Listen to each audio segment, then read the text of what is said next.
Good evening student, सभी का स्वागत है एक बार फिर। तो हम परीक्षा स्पेशल क्लास चल रही है कक्षा 10 की एग्जाम स्पेशल।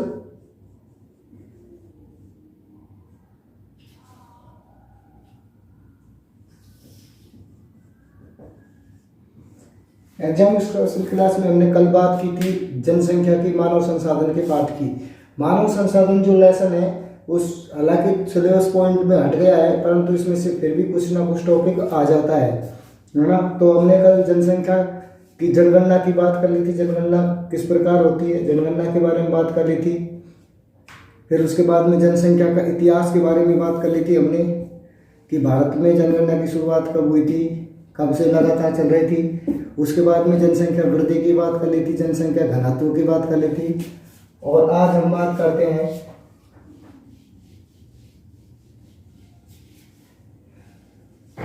जनसंख्या वृद्धि। जनसंख्या वृद्धि, जनसंख्या वृद्धि किसे कहते हैं? जनसंख्या वृद्धि का मतलब होता है किसी क्षेत्र विशेष में समय के दो अंतरालों के मध्य जनसंख्या में होने वाले धनात्मक परिवर्तन को जनसंख्या वृद्धि कहा जाता है। तो देखिए इसकी परिभाषा लिख दीजिए। किसी क्षेत्र विशेष में, किसी क्षेत्र विशेष में समय के दो अंतरालों के मध्य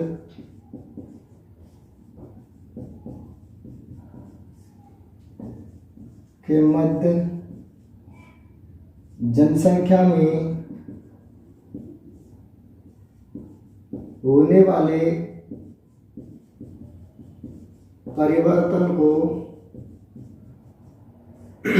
परिवर्तन कैसा होता है? धनात्मक। ठीक है, परिवर्तन होता है धनात्मक।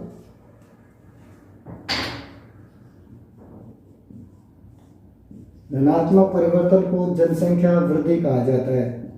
जनसंख्या वृद्धि कहा जाता है, वृद्धि कहा जाता है। तो कई बार छोटा सा क्वेश्चन पूछ लिया जाता है कि जनसंख्या वृद्धि किसे कहते हैं, जनसंख्या वृद्धि से क्या आशय है। तो जनसंख्या वृद्धि से आशय है कि यानी कि कोई क्षेत्र विशेष, पहली बात, और समय के दो अंतर, जैसे कहा जा सकता है 2001 से 2011 के मध्य।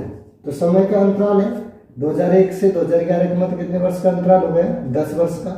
तो 10 वर्ष में जो जनसंख्या में वृद्धि होता है, परिवर्तन होता है, जैसे 2001 में जनसंख्या भारत की 102 करोड़ लगभग थी, 102 करोड़, और 2011 में बढ़कर 121 करोड़ हो गई। तो 102 से 121 करोड़ में परिवर्तन हुआ ना, और ये परिवर्तन कैसा हुआ? धनात्मक परिवर्तन हुआ। इसे ही जनसंख्या वृद्धि कहा जाता है। ठीक है, जनसंख्या वृद्धि का मतलब होता है जनसंख्या में होने वाले परिवर्तन से, जनसंख्या में जो परिवर्तन होता है उसे जनसंख्या वृद्धि कहा जाता है। ठीक है, अब एक टॉपिक इसमें थोड़ा सा है कि जनसंख्या जो परिवर्तन होता है, यहां पर इसमें एक चीज रखी, जनसंख्या परिवर्तन। तो जनसंख्या जो परिवर्तन होता है उसके 3 तत्व होते हैं, घटक के होते हैं। जैसे क्वेश्चन आता है जनसंख्या परिवर्तन के घटक कितने होते हैं, तो जनसंख्या परिवर्तन के 3 प्रमुख घटक होते हैं। जनसंख्या परिवर्तन के 3 प्रमुख घटक होते हैं। तो पहला है जन्म दर, दूसरा है मृत्यु दर, और तीसरा है प्रवास। यानी कि जनसंख्या जो परिवर्तन होता है, जनसंख्या परिवर्तन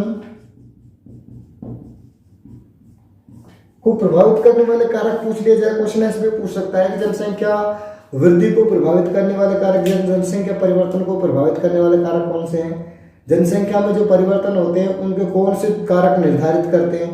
यानी क्वेश्चन ऐसे भी आ सकता है कि जनसंख्या परिवर्तन को कौन से कारक निर्धारित कर सकते हैं, यानी कि जनसंख्या परिवर्तन को निर्धारित करने वाले कारक, जनसंख्या परिवर्तन के प्रमुख घटक। तो हर क्वेश्चन किसी तरह से क्वेश्चन को घुमा लिया जाए, लेकिन क्वेश्चन का यही, इसमें 3 आपको उत्तर लिखना है।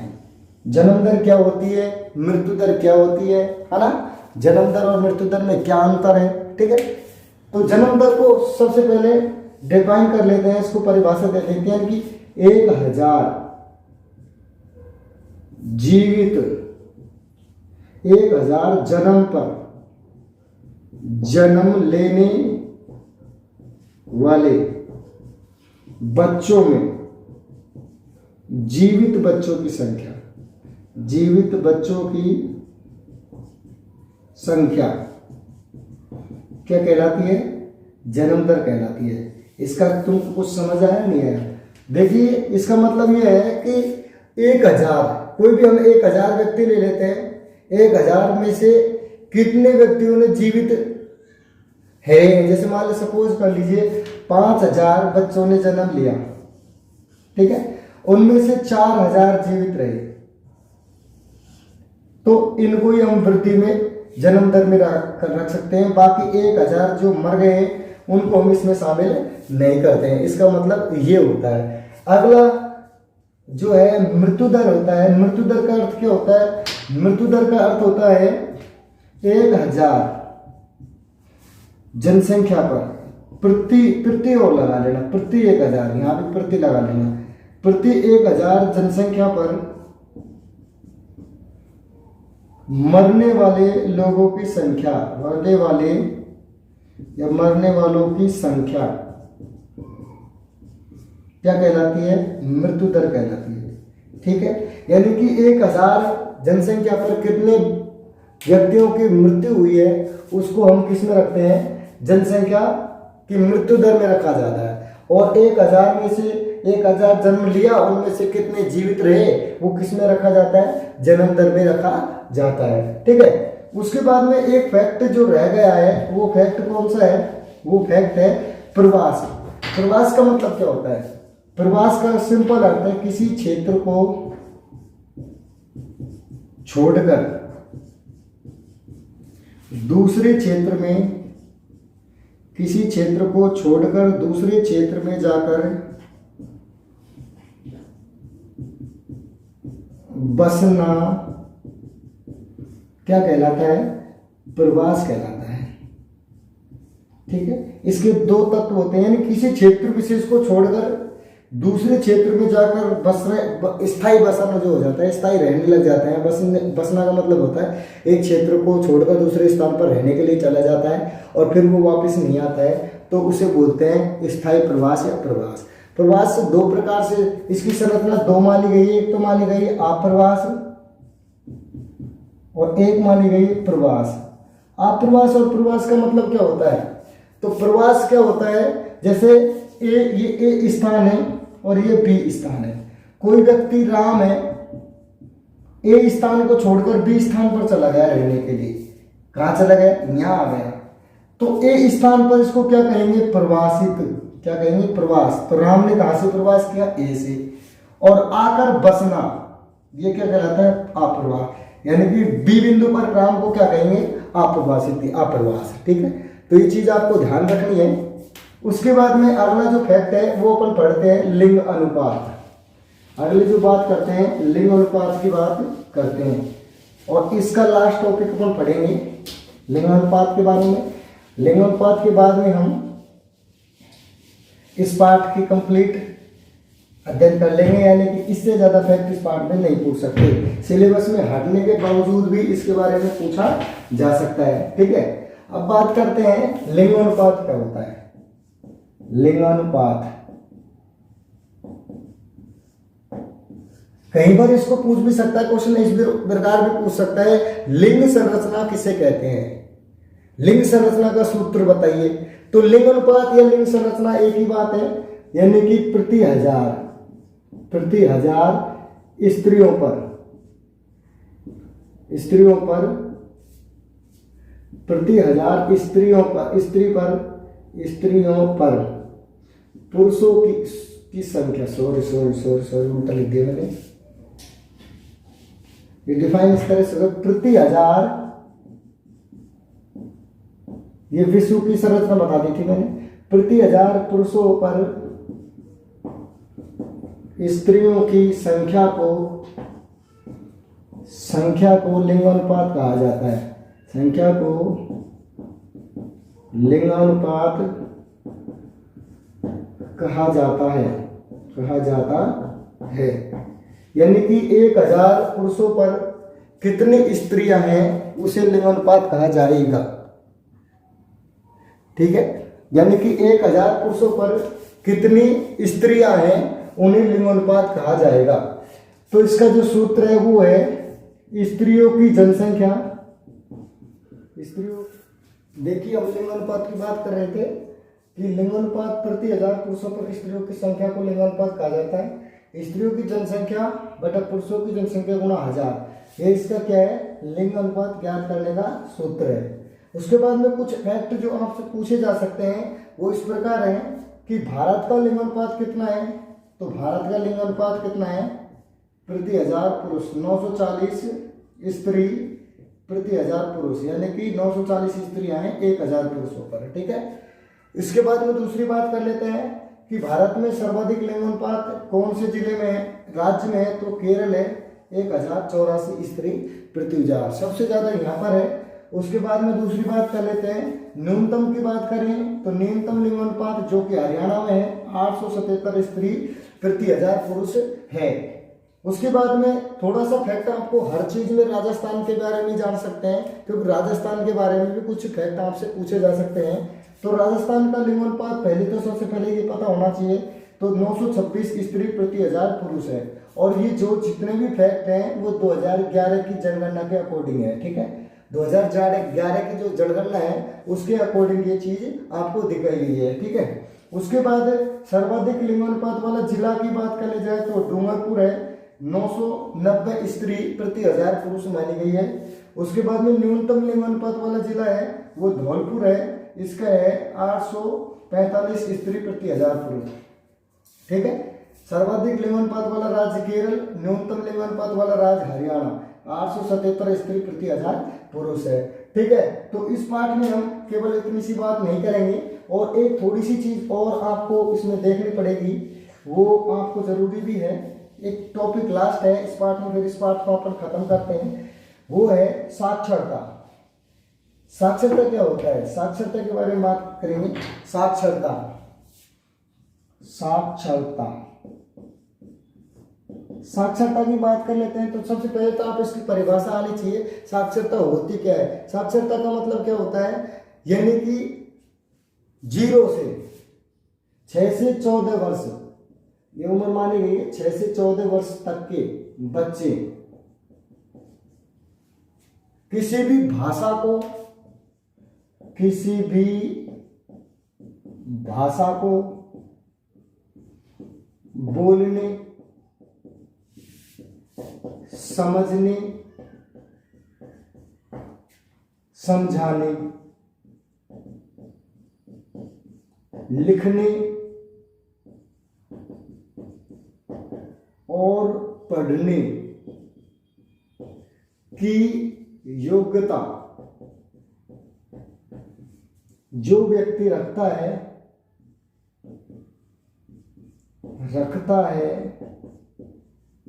उसे साक्षरता कहा जाता है, उसे ही साक्षरता कहा जाता है, साक्षरता कहा जाता है। तो इसके बारे में आपको जानकारी होनी चाहिए कि यानी कि साक्षरता का मतलब होता है कोई व्यक्ति, कोई भी व्यक्ति हो सकता है जो कोई भी भाषा, कोई भी एक भाषा को बोलने, समझने और दूसरों को समझाने, लिखने और पढ़ने की योग्यता योग्यता रखता है, तो वो व्यक्ति क्या कहलाता है, साक्षर कहलाता है। अपन ये सोचते हैं कि भाई बीए कर ली, 12वीं कर ली, ये कर ली, तो वो साक्षर नहीं माना जाएगा। साक्षर वो माना जाता है जो कोई भी एक भाषा को, कोई भी भाषा को समझ सकता है, दूसरों को समझा सकता है, बोल सकता है, लिख सकता है और इसकी योग्यता जो रखता है वही व्यक्ति साक्षर माना जाता है। ठीक है, ये होता है साक्षरता। अब साक्षरता की बात कर लेते हैं। तो भारत में 2011 में साक्षरता प्रतिशत थी, भारत में 2011 में साक्षरता का प्रतिशत जो था वो था 74.04%। यानी कि 100% जनसंख्या में 74.4% जनसंख्या क्या थी, साक्षर थी, जिसमें पुरुषों की साक्षरता सर्वाधिक थी। पुरुषों की साक्षरता 82.14%। महिलाओं की साक्षरता की बात करें तो महिलाओं की साक्षरता पुरुषों की अपेक्षा कम थी, जो बहुत कम थी, 65.46%। 65.46% थी, जो कि बहुत कम थी। इसीलिए भारत में लिंग अनुपात की समस्या पैदा हो रही है, क्योंकि सबसे पहले साक्षरता का स्तर कम है। ठीक है, अब बात कर लेते हैं अपन कि राजस्थान की सर्वाधिक साक्षरता वाला राज्य की बात कर लेते हैं। तो जो सर्वाधिक साक्षरता वाला राज्य है, हाईएस्ट जो है, वो आप सभी को पता है केरल है। न्यूनतम साक्षरता वाले बात कर लेते हैं, न्यूनतम, तो न्यूनतम साक्षरता वाला राज्य है बिहार। ठीक है, केरल की जो साक्षरता प्रतिशत है वो 93.91% जनसंख्या वहां पर पढ़ी लिखी है। वहीं बिहार की स्थिति काफी डामाडोल है, 63.82% व्यक्ति यहाँ पर पढ़े लिखे हैं।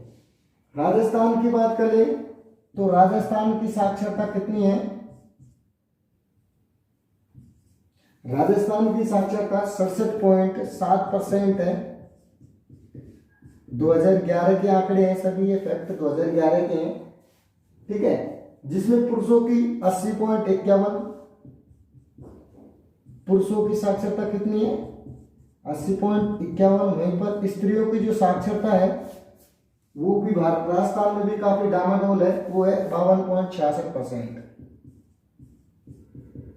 ठीक है, अब एक फैक्ट और इसमें आपको पढ़ना है कि सर्वाधिक साक्षर जिला कौन सा है। तो सर्वाधिक जो साक्षर जिला है वो कोटा है। राज्य में सर्वाधिक साक्षर जिला, सर्वाधिक साक्षर जो जिला है वो है कोटा। न्यूनतम की बात कर ली जाए तो न्यूनतम साक्षर जिला है जालोर। जालोर में साक्षरता प्रतिशत कम है। वहीं कोटा की हम बात कर लेते हैं तो कोटा में क्या है, साक्षरता का प्रतिशत बहुत ज्यादा ठीक है। और वहीं पर जालोर की देखी जाए तो जालोर में साक्षरता का प्रतिशत कम है। कोटा में 77.48% है और जालोर में 55.58% साक्षरता है।